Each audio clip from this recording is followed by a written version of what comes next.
Hey, this is Craig, and we are looking at the HTC One X Plus. The One X Plus is available now exclusively on AT&T for $200 after signing a 2-year contract. Essentially, it's the same exact phone as the One X on the outside, but the real changes and upgrades are on the inside.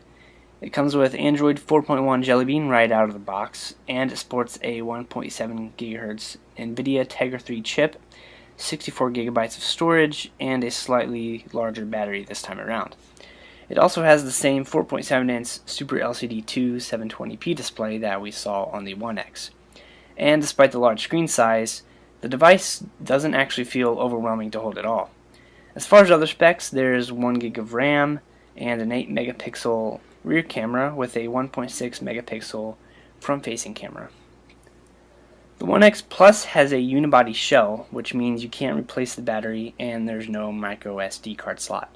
But the 64 gigs of storage should be plenty for most users, and the larger battery will most likely be just fine for a lot of owners.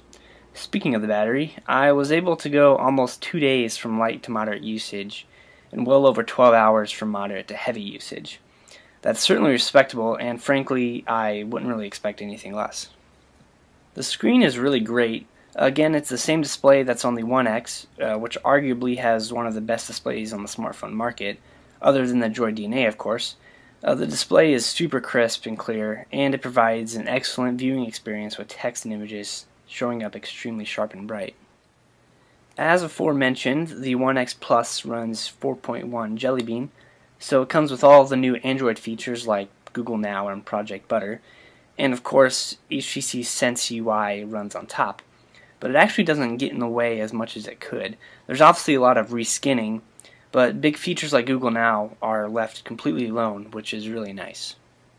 The phone performs incredibly well. Navigating is really smooth and snappy. Gaming was the same, although Asphalt 7 had some issues with lag and low frame rates, but Mass Effect Infiltrator actually played really well. As far as the camera, it's nothing too special, although I really like the UI of the app itself. There's dedicated shutter buttons side by side, one for taking pictures and the other for recording video. These are incredibly handy since you don't have to switch between the two modes.